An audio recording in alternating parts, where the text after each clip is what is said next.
چاہے وہ امر بالمعروف کے نام سے کوئی تنظیم کام کر رہی ہو، یا تبلیغی جماعت کے نام سے، یا اصلاح المسلمین کے نام سے، یا تحریک اصلاحی کے نام سے، یا اور کسی نام سے،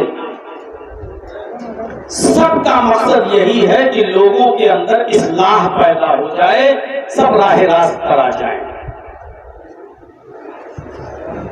لیکن ہم قرآن کریم کی اس ایک آیت پر غور کر لیں تو اصلاح کا راستہ ہمیں خود مل جاتا ہے۔ نتیجہ یہ نکلتا ہے کہ ہم دوسروں کی اصلاح تو کرتے ہیں اور لیکچر بھی دیتے ہیں، شراب چھوڑو، جوا چھوڑو، جہیز کی لعنت ختم کرو، یہ سب کچھ باتیں ہوتی ہیں، لیکن ہمیں دوسروں سے امیدیں ہوتی ہیں کہ یہ گناہ کے کام اور سماج میں پھیلی ہوئی برائیوں کو یہ ترک کر دیں گے۔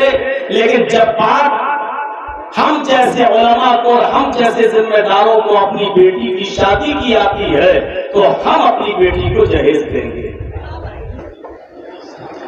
تقریروں میں ہم بارات کے سسٹم کو ختم کرنے کا لیکچر دیں گے، لیکن مولانا جرجیز کے بیٹے کا جب نکاح ہوگا تو ہم اپنے بیٹے کی شادی میں ہم بارات لے کر جائیں گے۔ کیا کروں مولانا صاحب، علماء سے نہیں مانتے ہیں، لوگ کہتے ہیں اب ایک دم ساری چیزیں ختم تھوڑی ہو جائیں گی، دھیرے دھیرے یہ سارا سسٹم چلے گا۔ تقریریں کرتے ہوئے 20، 22، 25 سال کا عرصہ گزر گیا اور 25 سال کے بعد یہی سننے کو مل رہا ہے کہ دھیرے دھیرے لوگ راستے پہ آئیں گے۔ جو ہم نے 25 سال پہلے سنتے تھے وہی آج بھی سن رہے ہیں کہ دھیرے دھیرے عوام صحیح راستے پہ آئے گی۔ آپ بیک وقت ختم کرانا چاہتے ہیں تو نہیں ہوگی۔ قرآن کریم نے ہماری کمزور نفس پر ہاتھ رکھتے ہوئے فرمایا تم دوسروں کی اصلاح کرنا چاہتے ہو؟ نہیں۔ یا ایھا الذین آمنوا علیکم انفسکم لا یضرکم من ضل اذا اہتدیتم۔ اے ایمان والو، اے مسلمانوں، علیکم انفسکم، پہلے تم اپنی فکر کرو، پہلے تم اپنے آپ کو دیکھو۔ ہر جلسے میں سماج کی برائیوں کا تذکرہ تو ہوتا ہے، لیکن جب ہم سے کہا جائے کہ اس برائی کے سلسلے کو آپ ختم کریے تو ہم کرنے کے لیے تیار نہیں ہوتے ہیں۔ قرآن کریم نے کہا ہر انسان اپنی فکر خود کرنے لگے، ہر انسان اپنی اصلاح خود کرنے لگے اور اپنی فکر کرنے لگے تو سماج اور معاشرے میں پھیلی ہوئی ساری برائیاں ختم ہو جائیں۔ جمعے کے خطبے میں کچھ لوگ بولنے لگے، یہ بولے وہ بولے، جبکہ حدیث رہا ہے کہ اگر کوئی شخص بول رہا ہے تو اس کو بھی منع مت، کچھ مت بولو، بول رہا ہے تو اس کو یہ بھی مت کہو کہ خاموش ہو جاؤ، نہیں، کیونکہ وہ تو بول ہی رہا ہے اور آپ اس سے کہو کہ خاموش ہو جاؤ تو اب دو لوگوں کی آواز ہے، آپ کی آواز سن کر تیسرا کہے گا مولانا صاحب آپ بھی خاموش ہو جائیے، چوتھا ادھر، تو اور زیادہ ہنگامہ ہوگا۔ جب ہر آدمی خاموشی اختیار کر لے گا، ہم خود چپ ہو جائیں گے، ہم خود خاموش ہو جائیں گے تو اپنے آپ خاموشی طاری ہو جائے گی۔ اس لیے کہا یا ایھا الذین آمنوا علیکم انفسکم، ایمان والو پہلے تم اپنی فکر کرو، ہر انسان اپنی فکر کر لے۔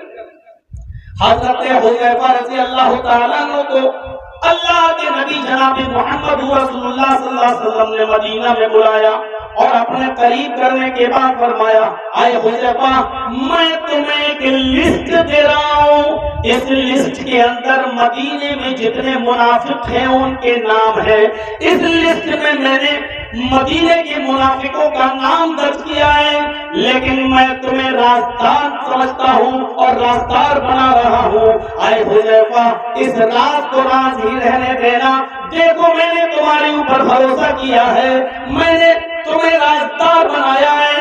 اے حذیفہ یہ راز کسی کو معلوم نہیں ہونا چاہیے کہ اس لسٹ میں کن لوگوں کے نام ہے، پتہ نہیں اللہ تعالیٰ ان کو کب ہدایت دے دے اور وہ توبہ کر لیں اور اللہ ان کی مغفرت فرما دے، لیکن اس لسٹ میں جو نام ہے وہ صرف تمہیں معلوم ہونا چاہیے، کسی کو بھی پتہ نہیں چلنا چاہیے کہ اس لسٹ میں مدینے کے کن منافقوں کے نام ہیں۔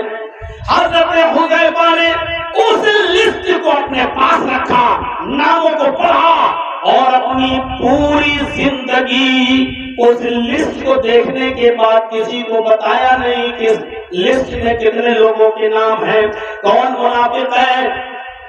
لوگ آتے تھے پوچھتے تھے اے حذیفہ کیا لسٹ ہے، اس لسٹ میں کن لوگوں کے نام ہیں؟ حذیفہ کہہ دیا کرتے تھے سوری جو رازدار اللہ کے نبی نے مجھے بنایا اور میرے اوپر اتنا بھروسہ کیا، میں اپنی زندگی میں نبی اکرم کے اس راز کو فاش نہیں کر سکتا۔ اب لوگوں کو تجسس ہو گیا، شوق ہوا کہ ہم کیسے پتہ لگائیں کہ کون منافق ہے کون نہیں، اور حضرت حذیفہ تو بیچارے بتاتے ہی نہیں، اور یہ نبی کا راز کیوں بتانے لگے؟ نبی نے سختی کے ساتھ منع کیا ہے بتانے کے لیے۔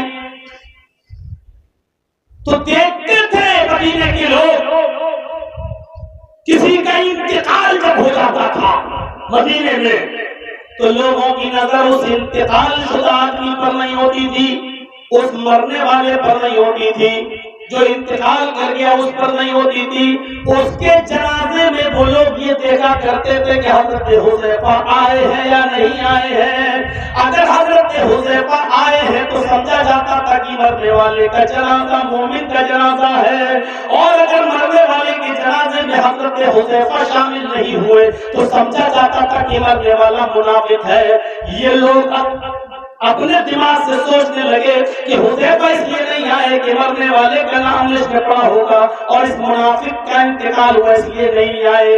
میرے پیارے ساتھیوں، لوگ انتقال کے موقع پر دیکھنے لگے کہ حذیفہ شریک ہو رہے ہیں یا نہیں ہو رہے ہیں۔ اگر ہوتے تھے تو سمجھا جاتا تھا کہ مرنے والا مومن، اور نہیں ہوتے تھے تو سمجھا جاتا تھا کہ مرنے والا منافق۔ ایسے ہی محمد رسول اللہ اس دنیا سے چل بسے، اللہ کو پیارے ہو گئے۔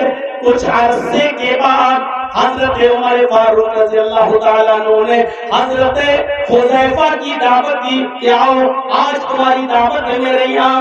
اپنے گھر لے گئے، کھانا کھلایا، پانی پلایا، اچھی ضیافت کی حضرت حذیفہ کی، اور جب فارغ ہو گئے تو فرمایا اے حذیفہ مجھے صرف تھوڑا سا کام ہے تم سے۔ کہا کیا کام ہے؟ میں کیسے کہوں؟ نہیں آپ کہہ سکتے ہیں۔ ارے آپ کی شان تو بڑی نرالی ہے، ارے نبی اکرم نے آپ کے بارے میں کہا تھا کہ لو کان بعدی نبی لکان عمر، میرے بعد کوئی نبی ہوتے تو عمر، اور آپ ہم سے کہہ رہے ہیں کہ کہاں سے بات شروع کروں؟ ارے بتائیے کیا بات ہے؟ فرمایا اے حذیفہ اپنے گھر دعوت کرنے کا مقصد اور تمام لوگوں کو چھوڑ کر صرف تمہیں بلانے کا مقصد صرف اتنا ہے، مجھے دوسروں سے کوئی سروکار نہیں ہے، بس مجھے اتنا بتا دو کہ جو لسٹ محمد رسول اللہ صلی اللہ علیہ وسلم نے منافقوں کی تمہیں دی ہے اور بتایا ہے، اتنا بتا دو کہ اس لسٹ میں عمر کا نام ہے یا نہیں، میرا نام ہے یا نہیں۔ اگر ہے تو میں توبہ کر لوں، استغفار کر لوں، مغفرت کر لوں، اس لسٹ میں میرا نام ہے یا نہیں۔ اگر ہے تو بتا دو تاکہ میں اللہ کے خوف سے ڈر کر آج اس استغفار میں لگ جاؤں، رب سے مغفرت کی دعا میں لگ جاؤں۔ نہیں ہے تو کوئی بات نہیں۔ حضرت حذیفہ نے سختی سے کہا عمر جو راز جناب محمد رسول اللہ نے مجھے بتایا ہے اور مجھ پر بھروسہ جتایا ہے، اس راز کو میں آپ کو بھی نہیں بتا سکتا۔ سوری، میں اپنی زندگی میں یہ کام نہیں کر سکتا، میں نہیں بتا سکتا کہ اس لسٹ میں آپ کا بھی نام ہے یا نہیں ہے۔ پورے واقعے کو پیش کرنے کا صرف مقصد یہ ہے کہ حضرت عمر اکیلے میں لائے، کہہ رہے ہیں مدینے میں کتنے منافق ہیں، مجھے ان سے مطلب نہیں ہے، مجھے کسی سے کوئی سروکار نہیں ہے، کوئی ہے یا نہیں، لیکن مجھے صرف اپنے سے مطلب ہے۔ اتنا بتا دو کہ مدینے کے اس منافقوں کی لسٹ میں میرا نام ہے یا نہیں ہے۔ اپنی فکر تھی حضرت عمر فاروق رضی اللہ تعالیٰ عنہ کو۔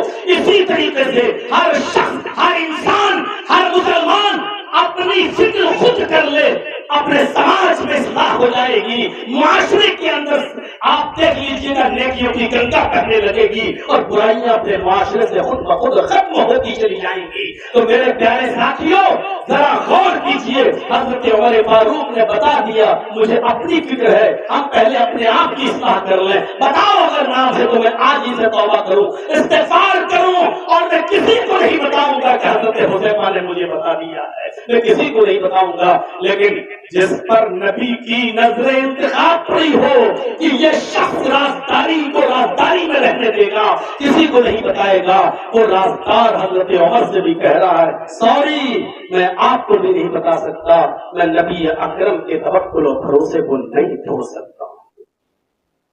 اس کے بعد پڑھیے قرآن کی آیت، یا ایھا الذین آمنوا علیکم انفسکم، ایمان والو اپنے آپ کو دیکھو، پہلے اپنی فکر کرو۔ کون کر رہا ہے؟ جرجیت صاحب لیکچر دے رہے ہیں قوم کے لیے، لیکن جرجیت صاحب پہلے خود اپنی اصلاح کر لیں، اتنے بڑے مجمع میں لیکچر کی ضرورت ہی نہیں پڑے گی۔ ہم کو دیکھ کر دنیا خود بخود اپنے اندر چینجنگ لانے کی کوشش کرے گی، اور یہی کہا تھا مہاتما گاندھی نے، کیوں تم بوریاں بستر اٹھا کر ادھر سے ادھر ادھر سے ادھر جاتے ہو، اس شہر سے اس شہر جاتے ہو، صرف اپنے اندر جناب محمد رسول اللہ کا کریکٹر، اپنے اندر نبی اکرم کا اخلاق، اپنے اندر نبی اکرم کا کردار پیدا کر لو۔